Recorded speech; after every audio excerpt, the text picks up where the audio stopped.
I was an absolute coward, and there was one event that made me lose so much respect for myself. So one time we were in class and we were just going through like a worksheet, just going through like the usual like learning resources. And the teacher asked me to like share my thoughts. And so I did that. And then at the end, he was like, "Thanks, Justin. My name is Julian, by the way." And in the moment, even though I realized he called my name wrong, I was like too much of a bitch to like correct him. So I kind of just like froze and just sat there. And my classmates were like smiling, like, "What? He just called you like Justin, like what?" And and I was like, "No, no, no, don't worry about it." And just that small interaction, I was just thinking about it afterwards, and I was just like so pissed off at myself, not even at the teacher. Like the teacher wasn't being like a dick. He was just like he probably just genuinely like mistook my name because at the time we were like quite a new class, so he didn't know the names that well, but it made me lose respect for myself because I didn't have the balls to like say, "Hey, that's not my name," or like at least like correct him, like, "Hey, it's Julian, by the way." And something as simple as that, it would have just made me respect myself a lot more. And the fact that my friends were there like smiling, like he should correct him. Like genuinely, I just felt embarrassed. Not at anyone, like it's not anyone's fault. It's not his fault. It's not my friend's fault for laughing. It was just my fault for just not standing up for myself. And yeah, afterwards, like my face just felt red, and I just went into like this very like silent mode where I just kind of like hated myself for not like speaking out and like correcting the teacher. And I just want to share this experience because I know how like important like self-esteem was and how important your self-image is.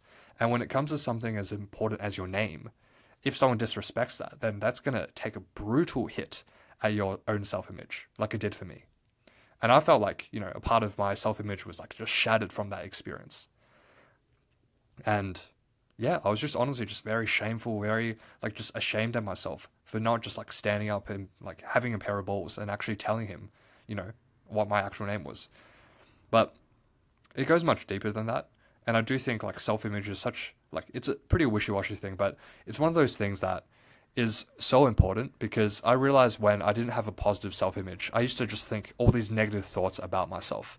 And as a result, I'll just like stay like home all day, just playing video games, doing nothing productive because I just thought so lowly of myself.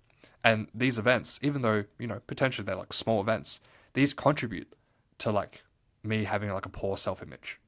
And so one thing I've been paying very close attention to in like the last couple of months is really building up my self-image and just like standing up for myself in like these situations. And like the good news is there was another event. So this was like in a completely different situation. It was basically where I was helping out for like this workshop, and the organizer almost said the exact same thing. It was like, "Oh yeah, thanks Justin for helping." And I almost had like PTSD. I was like, "What? No way, this is happening again." But this time, I actually had a pair of balls, and I was like, "Hey, it's Julian." And he took it like so chill. I was like, "Oh, so sorry, so sorry." And I was like, "Yeah, yeah, no worries, Julian."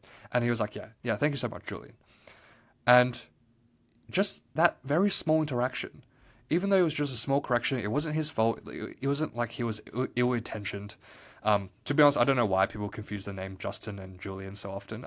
I've actually heard that quite a lot. Um, but yeah, anyways, even though I just corrected him smallly, like it wasn't his fault, but just by doing that, just by like correcting him, like I felt so much more positive about myself just because I did that. And this isn't about him, it's not about anyone else. It's generally about how I feel towards myself, how I see myself when I look in the mirror.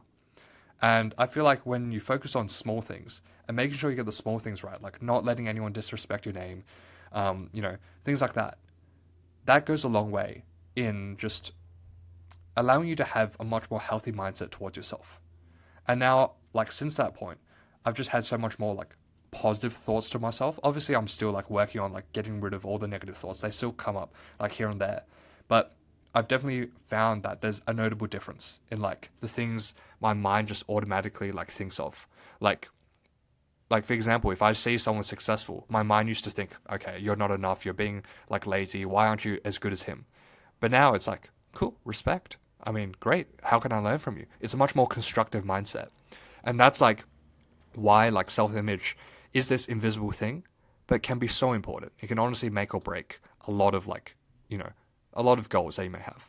And so if you're watching this video, I really just want you to take away the idea that never let anyone disrespect your self-image. Even if it's something small as like, mispronouncing your name or whatever. It's so important that you're not like your worst enemy. You don't want to become your worst enemy and like hate yourself because you didn't have the courage to stand up for yourself. So always make sure you stand up for your own self-image because that way, that's how true growth happens. And that's when I've realized I started living a truly fulfilling life. So always have the courage to stand up for your self-image.